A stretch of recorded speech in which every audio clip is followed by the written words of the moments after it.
জীবনের ৮৬ বসন্ত পেরিয়ে অন্তলোকে পাড়ি জমালেন পশ্চিমবঙ্গের বর্ষিয়ান নাট্যকার ও অভিনেতা মনোজ মিত্র। দীর্ঘদিন অসুস্থতায় ভোগার পর মঙ্গলবার সকালে কলকাতার একটি হাসপাতালে তিনি শেষ নিঃশ্বাস ত্যাগ করেন। মনোজ মিত্রের ভাই সাহিত্যিক অমর মিত্রের বরাতে ভারতীয় বিভিন্ন সংবাদ মাধ্যমে মৃত্যুর বিষয়টি নিশ্চিত করেছেন।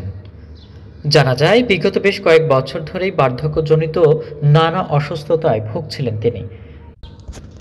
দিন কয়েক আগে শ্বাসকষ্ট, সোডিয়াম পটাশিয়ামের ভারসাম্যহীনতার পাশাপাশি বার্ধক্যজনিত আরও বেশ কিছু সমস্যার কারণে কলকাতার একটি বেসরকারি হাসপাতালে ভর্তি করানো হয়েছিল তাকে, আর সেখানে তিনি শেষ নিঃশ্বাস ত্যাগ করেন।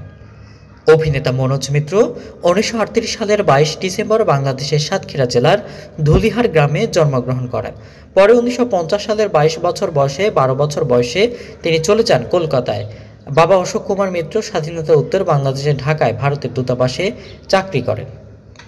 1957 সালে কলকাতার মঞ্চ নাটকে তিনি প্রথম অভিনয় করেন। এরপর 1972 সালে চাক ভাঙা মধু নাটকের মধ্য দিয়ে তিনি পর্দার সামনে আসেন।